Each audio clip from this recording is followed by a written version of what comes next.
لە بەشێکی ئاینەکانی سەرگۆی زەویدا میوزیک و سرودەکان بوونەتە بنەمایەکی سەرەکی لە بۆنە و ڕێوڕەسمەکانیاندا.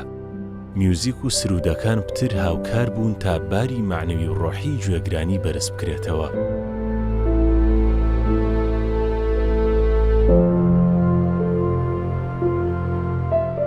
لە ئاینی مەسیحیشدا سرود و ئاوازەکان بنەڕەتی بەڕێوەچوونی زۆر لەو ڕێوڕەسمانن کە لە نێو کڵێسادا پێشکەش دەکرێن. ئەو سرود و ئاوازانەش دەبێت بگونجێن لەگەڵ ئەو ڕێوڕەسم و قەداسەی کە لە کڵێسادا بەڕێوە دەچێت.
الترانيم في كنيستنا الكلدانية تنقسم إلى أقسام كثيرة. سرودی ئاینی لە کڵێسادا بۆ چەند بەش تا بەش دەکرێت.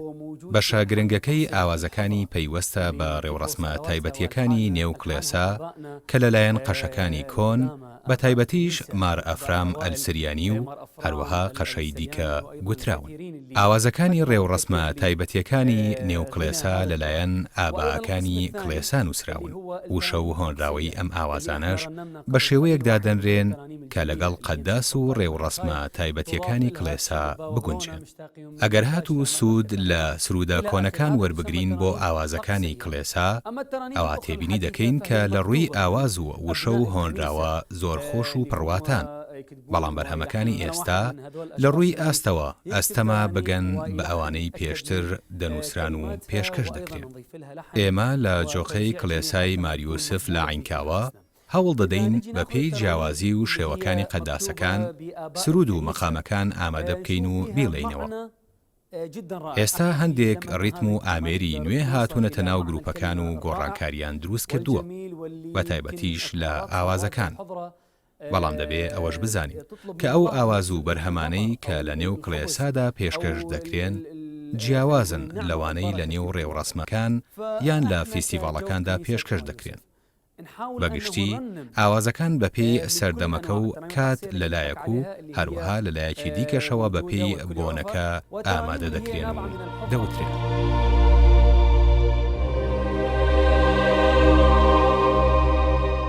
لە باشووری کوردستان شاری کۆیە بەناوبانگە بە مەقام و مەقامبێژان. لەم شارەدا چەندین مەقامبێژ پێگەیشتون و لە ئاسمانی هونەری کوردیدا درەوشاونەتەوە. بەشێکی ئەو بەناوبانگیەش دەگەڕێتەوە بۆ بوونی کڵێسا و ئەو ئاواز و سرودانەی تیاندا پێشکەشکراون. کۆیە طبعاً شارێکی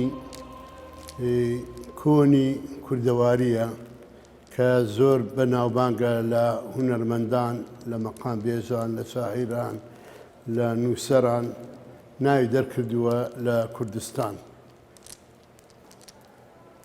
هەروەکو مەقامبێژی کورد مامەسێوە مەقامبێژ و شەماشە بوو، وەتار تۆفیق و وەمەلا ئەسعەد و مەڕبێن و حەنی لە خڕە و مەڕبێنەکی دیکەشە بوو لە پێشان. طبعاً لەگەر سەڵام محەممەد و لەگەر زۆر هونەرمەندان دیکە لەو شارە کە دەرچووین ناویان ناوبانجیان دەرکردووە بە مەقامبێژ و بە مەقام بە دەنگخۆشە.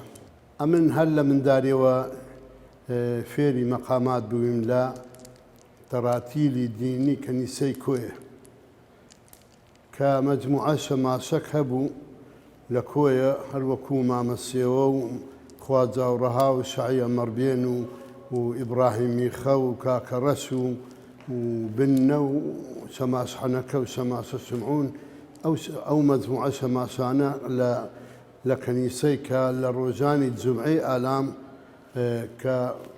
كمقامات تراتيل دينيان دقود با دنگ خوسكانيوا أمني سهل من داريوا بس زوري هل لو لا كنيسي لا تراتيل ديني كنيسي كويا فير بويم ولا مقام بيزاني كويا هل وكو مقام بيزي كرد ملا أصعدي كوي ومام السيوة ومام سعية وقال لي كتير من فيري مقامات بويم.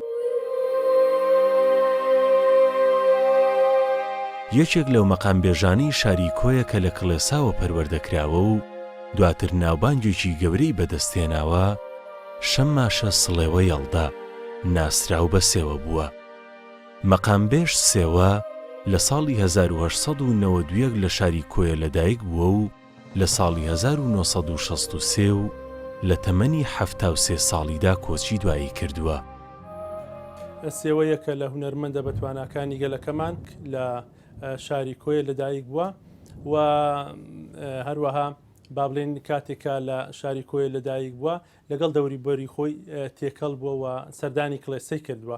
ئەو سەردانی کڵێسا وای لێ کردووە کە فێرە مەقامات بێت چونکە کاتێک کە خوێندوویەتی بووە بە شەماس ئەو ئەرکەدینەی پێسپێدراوە کە مەقامات بڵێت و هەروەها ئەو کەسەی کە دەبێتە شەماسی کڵێسە دەنجی خۆش بێ یان ناخۆش بێت کۆمەڵی تقوسی دینی هەیە کۆمەڵێ تەراتیلی دینی هەیە پێویستە ئەو کەسا بیلێتەوە سزای ئەوەی کە سێوە هونەرمەند کە خۆی دەنجی خۆشووە و ئەو خۆ ئامادەکردن و پرۆڤەکردانەی ناو کڵێسە ڕۆڵێکی زۆری هەبووە لە دروستبوونی کەسایەتی سێوە لە تێکەڵاوبوونی لەگەڵ خەڵکو و هەروەها دواتر ئەمە بگوازێتەوە بۆ دیوەخانەکان و لە شوێنەکانی تریشکە گۆرانی وتووە.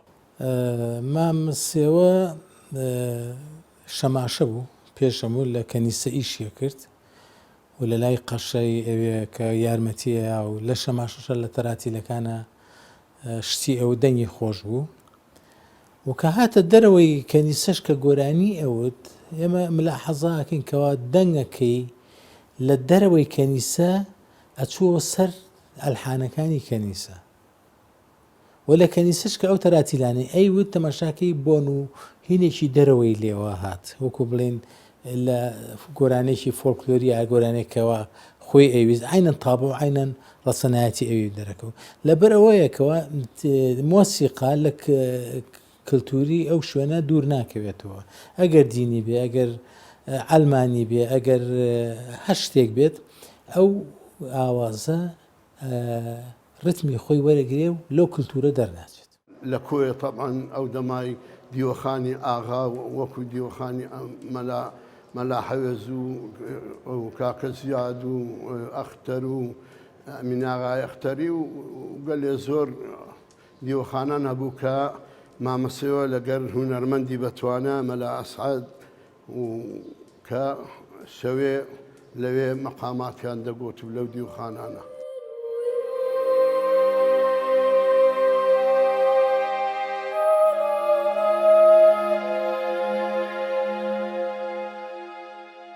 مقامي ومن بواركم قيوتي قوتية طبعا ومن بواركم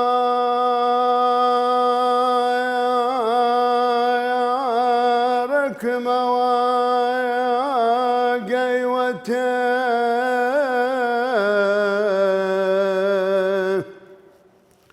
انقلب رادرنا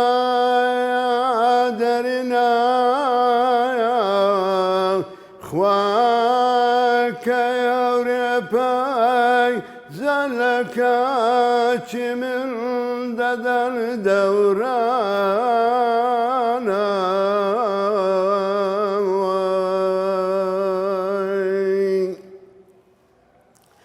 ومن بوارك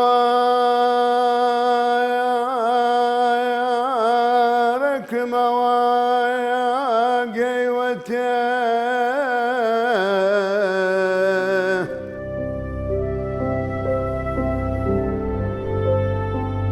لە وێستگە هونەریەکانی ژیانی سێوەدا تیپی میوزیکی باواجی کۆیە ڕۆڵێکی گەورەی بینیوە. لە قۆناغێکی سەخت و دژواردا ئەم تیپە توانیوێتی ببێتە سەکۆیەک بۆ ناساندنی هونەرە زێڕینەکەی ئەم هونەرمەندە و گەیاندنی دەنگ و هونەرە ناوازەکەی بۆ شار و ناوچەکانی دیکەی کوردستان. ئەو تیپی مۆزیکی باوازی کۆ لە پێشەوە تیپێکی قوتابخانە بوو لە ساڵی 1957 بەڕێز مامۆستا باکووری دایمەزران تیپی قوتابخانە بوو. لە ساڵی 1958 ناوینە تیپی مۆزیکی باوازی کە چەند برادرانی خۆم لەگەڵ وەکو کاک زایر محەممەد، ئیبراهیم فەرەجوڵڵا، خوا لێ خۆش بۆ ئەکرەم باقی، عەونی عەلی، خوا لێ خۆش بێ نەشەت حەمید، جان تۆماس، ئەو تیپە دامەزرا ناوی لە تیپی باوازی سەر بە کۆمەڵی بژانەوەی هونەرە جوانەکان بوو لێرە لەو خۆشی سەرۆکی ئەو کۆمەڵێ بوو مامۆستا باکووری. ئیتر ئەو تیپە کارمان دەکرد. هەر هەمان ساڵی 1958 چون بۆ ڕانی ئاهەنگمان جێڕا، یعنی بە جۆری مستەوای خۆمان لەوێندرێ خوا لێ خۆش بوو مامە سێوەشمان لەگەر بوو لێ بەشداری کرد لەو ئاهەنگەی ئاهەنگمان کرد. ئیتر ئاهەنگمان لە کۆی دەکرێت ئەو بۆ نەوەریانی لە کۆی دەکرێت وەکو فستیڤاڵی هونەری چالاکی قوتابخانەکان و یادی نەورۆز بوو. کاتێک تیپی باوازی کۆیش ساڵی 1950 دەمەزرێ مامۆستا باکووری دای دەمەزرێنێ، سێوەی هونەرمەندش ئەو کاتی وەکو بابڵێ ئەندامێکی فەخری لەگەڵیان بووە لە گۆرانی وتن و لە مناسەباتەکاندا. سێوە خۆی ئینسانێکی دڵتەڕ و زەوقانی و دەنگخۆش بووە و جگە لەو هاوتەمەنەکانی خۆی لەگەڵ گەنجەکانی ئەو کاتیش بابڵێن تەبا بۆ هاوڕێتی ئەوانی کردووە و لە بۆنە و مناسەبەکان پێکەوە دانیشتون. لە دوای ئەوەی کە لە ساڵی 1952 لە بەشی کوردی ئێزگەی ڕادیۆی بەغدا خاڵەسێوە 5 مەقام تۆمار دەکات، ناوبانگەکەی لە چوارچێوەی ناوچەکە دەردەچێ و بە خێرایی بۆ دەوروبەر بڵاو دەبێتەوە. دومین مامۆسێوەش یعنی ناسراوە کە گۆرانی بێژەکە دەنگە تایبەتمەندی خۆی هەیە. تایبەتمەندی خۆی ئەو گۆرانیانێ ئەو گۆتی ینی بەڕاستی دەگمەنن چەند مەقامەکە وەکو دەرم پێنجی تۆمار کردێ. ئەمن چارم جێلێ بووە مەسەڵەن سەحەرا، ئایشە گۆڵ، بۆ مبارەکم لەگەر ئارێ گوڵێ ئەو چار ئەوانە جێم لێ بووە. لە مسجلاتی کۆژ ئێستا لەوانەیە ئەگەر ئەنگۆ لێکۆڵێ بکەن لەوانەیە شریتان بەدەستکەویتن چەند گۆرانی دیکەی لە کاتی خۆی لەگەر خاڵی خۆش مەلاس حەدو هەندە گۆران بێژەکانی کۆیە گۆتیە ئەو کاتی. ینی شتی نایبێشت تو حەف ئەنی شتەکانی هەمووی تابعی تایبەتی خۆی هەیە. زۆر کەس دەیوە لاسایی بکاتەوە بەڵام قەت نابنە مامەسێوە.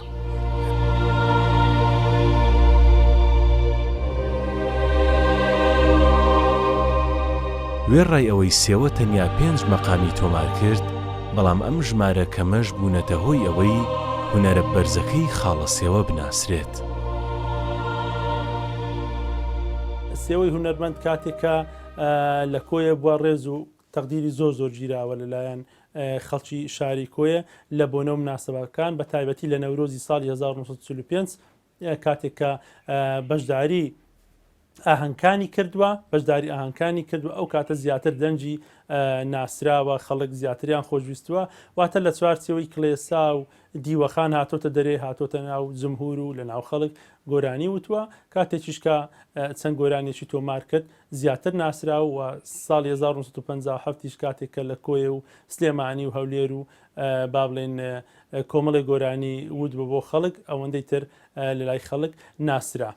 سێوەی هونەرمەند ئەگەر ساڵی 1950 و با بڵێن دوو ئەو مەقامانەی تۆمار کرد، دوای ئەوە با بڵێن لە ناو خەڵک زیاتر خۆشەویست بوو. کاتێک سێوەی هونەرمەند کۆچی دوایی دەکات، خەڵکی کۆیە زۆر دەتاسێن بۆ سێوەی هونەرمەند. هەر لە مرکزی شارەوە لە ماڵەکەی خۆیەوە تا گۆڕستانی هەرمۆتە بە شان و بازووی خەڵکی شاری کۆیە نزیکەی 3 کیلۆمەتر بووە بە خەڵک و بازووی خەڵک هاتۆتە هیناویانە لە گۆڕستانی هەرمۆتە ناشتویانە. ئەماش دیسان تەبایی و پێکەوە ژیان و خۆشەویستی با بڵێن ئەو جۆرە خۆشەویستی نێوان برایانی موسڵمان و مەسیحی لێرە پێشان دەدات. و هەروە کاتێککە تاقی مزگەوتی گەورە هاتۆتەوە کۆیە، داوایان لە سێوەی هونەرمەند کردووە، مەلای گەورە و ئەوانە داوایان لە سێوەی هونەرمەند پێش ئەوانە با بڵێن داوایان لە سێوەی هونەرمەند کردووە کە مەقامێک بڵێت، بۆیە سێوەش بەشداری کردووە و مەقامێکی وتووە تەرتیلەیەکی ئاینی وتووە بۆ ئیفتیتاحکردنی مزگەفت.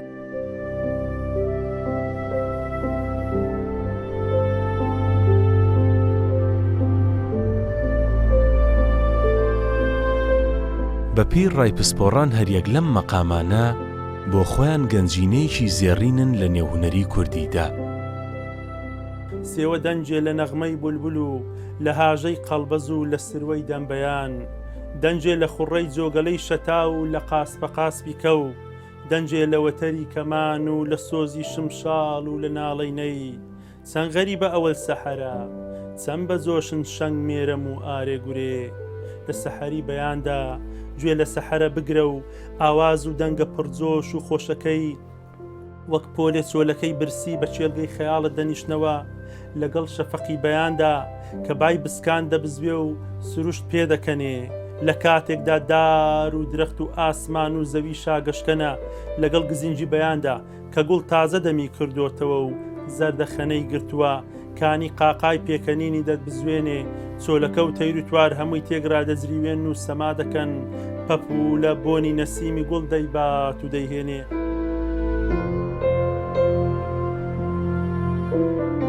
یەکێک لە بەناوبانگترین بەرهەمەکانی سێوە مەقامی ئەوەڵ سەحەرەیە. ئەم مەقامن نەمرە هێندە کاریگەرە کە تا ئێستاشی لەگەڵدا بێ لەلایەن چەندین هونەرمەندی ناودار گوتراوەتەوە و بەردەوامیش دەگوترێتەوە و نۆژەن دەکرێتەوە.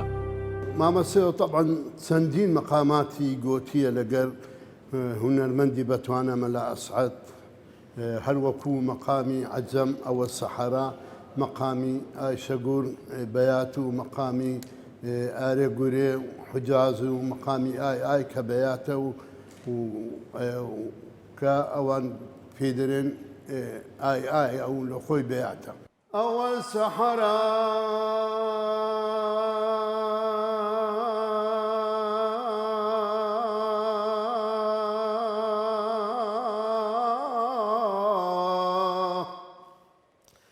سەحەر سەدایە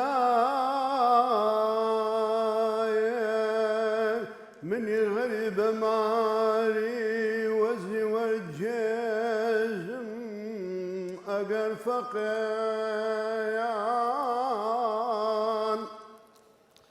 لە مەدرەسان دەخوێنن ومن بەبێ برین خوێنە دەڕێژم.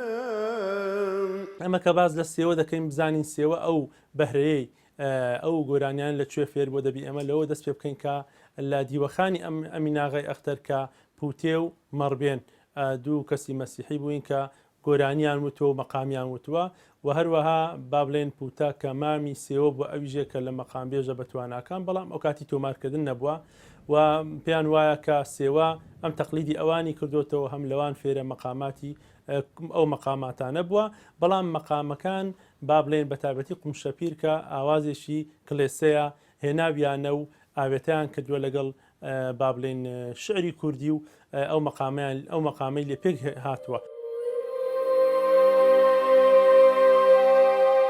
بەپێی سەرچاوەکان ژمارەی ئەو بەرهەمە هونەریانەی کە لەلایەن سێوە گوتراون زۆر زیاترن لەوانەی ئێستا لەبەردەستن، بەڵام بەهۆی ڕەوشیە و سا زۆربەیان فەوتاون.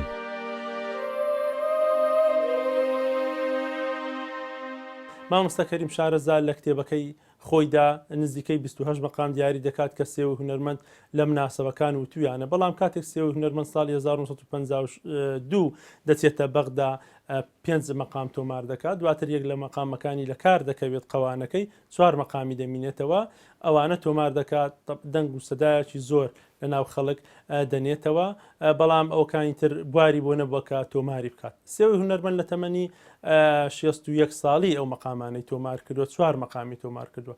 ئەگەر سێوەی هونەرمەند لە تەمەنی 35 ساڵی هەموو مەقامەکانی تۆمار بکردوایە، هەڵبەتا لەو تەمەنە گەنجی ڕەنگە نەبراتی دەنجی باشتر دەبوو، مەسلەی گۆڕانی تۆنی دەنگ و کەوتنی ددان ئەوانە ڕۆلی خۆی هەیە، دەبووە قوتابخانەیەکی زۆر گەورەتر، هەرچەندە ئێستا بەو 4 مەقامەش ئیسپاتی وجودی خۆی کردووە، مەقامەکانی سەنگینن لە ئاستێکی بەرزن، و ئەو شعرانی کە هەڵی بژاردووە شعری قاسید و ئەختەر و شاعیرە کلاسیکەکانی ئەوانە هەر لەبەر بووە، و کەسێکی ڕۆشنبیریش بۆ سێوە لەبەرەوەی زمانی سریانی و عەرەبی و فارسی زانیوە، سەرەتایەکی لە زمانی فەڕەنسی زانیوە، و کەسێک بووە کە هەم خوێندەوارێکی باشی هەبووە، خوێنەوار بۆ بە دوای شتدا ئەگەڕاوە.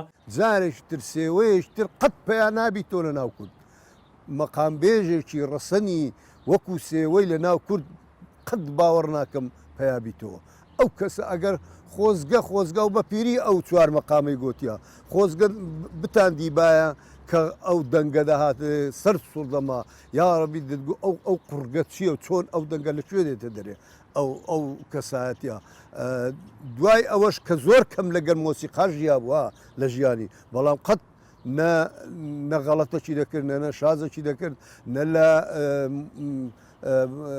ئیقاع دەردەچوون دوای هەر ئەوەی نەبوو برێ مەر ئەو چوار مەقامەی هەبی شتی تریشی هەبوو من ئەتا لەو دوای شتێکم ئەمن نوێ کردوێتەوە لەگەر بەڕێز مامۆستا وریا ئەحمەد گۆرانەکانی ئەو من لەوە گوێم لێ بوو فیداد بم تاکەی ئەم جەور و جەفایە بە هیجران کوشتنی عاشق خەتایە ئەوە شعری شاعری گەورەی کورد ئەختەرە و ئەمن لە دەمی سێوەی و ڕەحمەتیەوە فێر بووم ئەو گۆرانیە. ئارە گوڵێ گوڵە جوانێ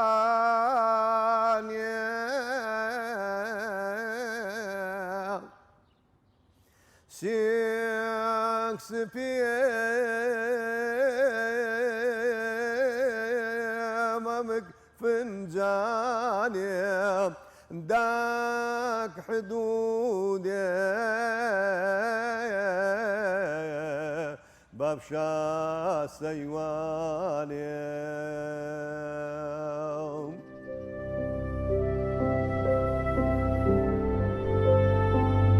بە درێژایی مێژووی مرۆڤایەتی عەشق و ئەڤین پاڵنەر بووە بۆ ئیلهام و داهێنانی هونەری. بەپێی سەرچاوەکان یەکێک لەو پاڵنەرە سەرەکیانەی کەوای کردووە سێوە ڕوولەونەری گۆرانی و مەقام بکات عەشق و خۆشەویستی بووە.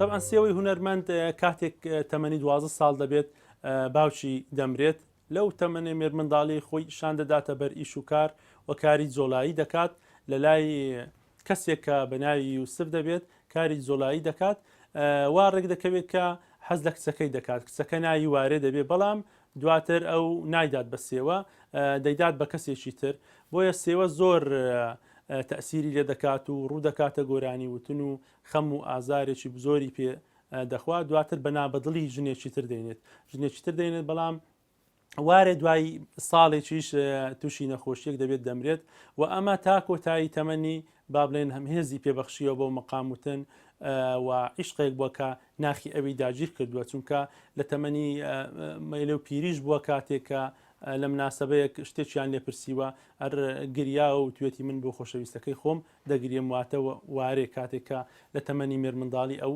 خۆشەویستوە.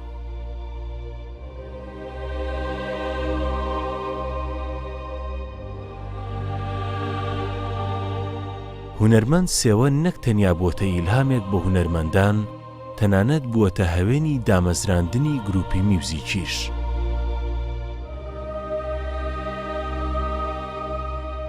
دیارە گروپی مۆزیکی سێوە لە 15/5/2005 کۆمەڵی گەنجی شاری کۆیە و گروپەمان دامەزران.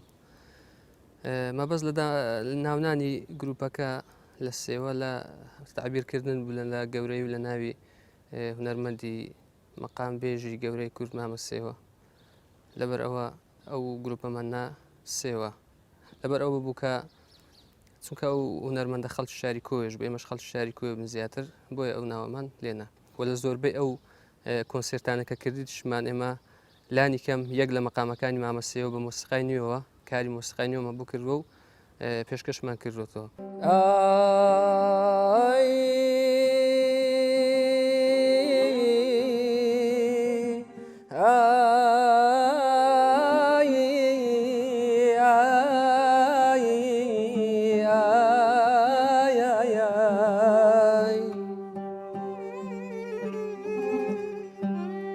ئەگەر سەرێ من دەیەشی و دریعای شێبابان وێرانێ. سێوە ئەستێرەیەکی درەوشاوەیە لە ئاسمانی هونەری کوردیدا کە تا هەتایە دەدرەوشێتەوە دەنجێک بووە ئەفسانە و بە نەمری دەمێنێتەوە و نەوە بە دوایینەوە لە گوێچکەکاندا دەزرینجێتەوە. خۆم دەجێڕمێ لە دوو سوارە سوکەلانەکەی منێ بزر بوویتەوە و پەیدا نابی